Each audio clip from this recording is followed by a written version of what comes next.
Lord, dear brothers and sisters. Welcome to Spiritual Nourishment for the Soul. The topic which I would be preaching on is the power of intercession.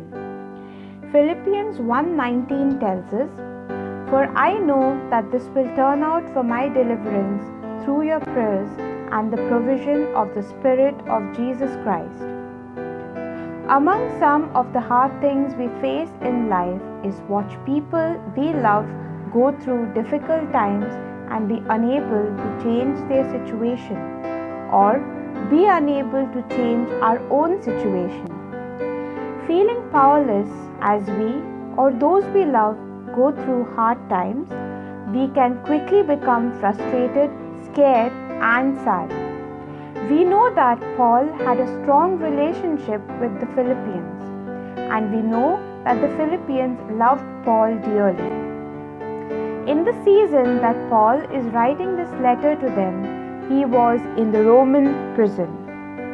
The struggles that the Philippian church watched Paul endure broke their hearts. They were 800 miles away and had no political power to change his situation. But they knew the power of prayer. So they prayed to God, and their prayers changed everything. Paul wrote, "Yes, and I will rejoice, for I know that through your prayers and the help of the Spirit of Jesus Christ, this will turn out for my deliverance." God acts when His people intercede for one another, and this is something that is still true for us today. Prayer is the most potent force known to humanity, because we have been made partakers in Jesus' victory over sin and death. We have the authority as sons and daughters of God to pray for others, pushing back the darkness of sin and oppression. In prayer, we have a weapon that has divine power to destroy strongholds. To intercede means to intervene on behalf of one another. We see this in many different places throughout the Bible, like when Moses intercedes on behalf of Israel. Just like Moses interceded for the people of Israel, we see the Philippians going to God in prayer on behalf of Paul. This is important because God partners with His people in order to bring about His desires. Dear brothers and sisters, there is a direct correlation between the prayers of His people and His actions. The Philippians accepted God's invitation to partner with Him to bring about His desires for the church in interceding for Paul, and we get the same invitation to partner with God in prayer. That kind of weaponry, the power of prayer, is something God invites us to use as we seek not only personal transformation, but the transformation of the world as well. In prayers of intercession, we should seek to be aware of God's desires for someone and join Him in what He is doing.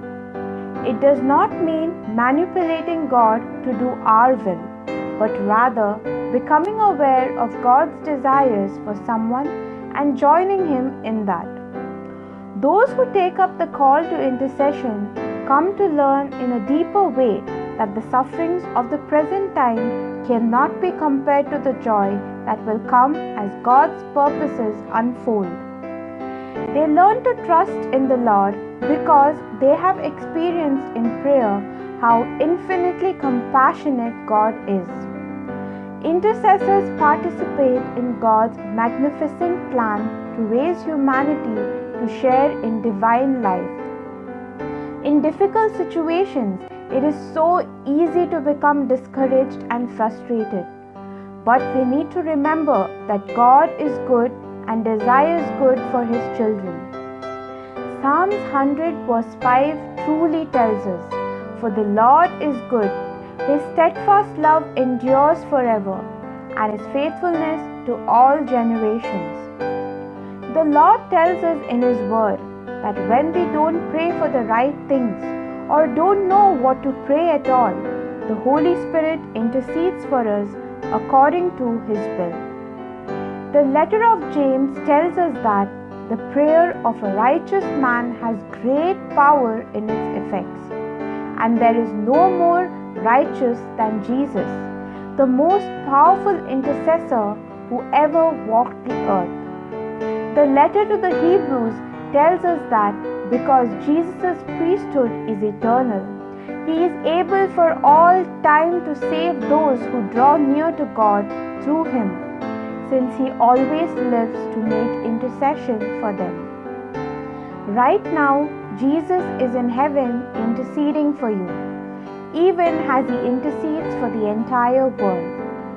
He also invites us all to join in His priestly intercession so that a mighty flood of prayer will ascend to the Father's throne. We must therefore ask the Holy Spirit to teach us how to pray in union with the mind of God. As children of the Almighty, let us boldly approach the throne of God our Father through prayer, for ourselves, for one another, for our countries and the world. Let us give thanks for the Holy Spirit and Jesus Christ who intercede for us, and for our God who hears every word of our prayers. Let us intercede for one another, just as the Philippian church did for Paul.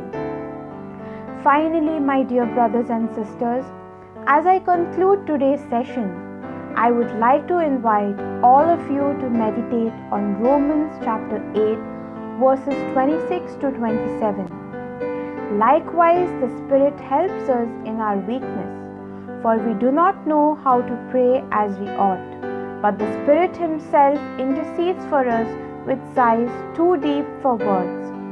And He who searches the hearts of men knows what is the mind of the Spirit, because the Spirit intercedes for the saints according to the will of God.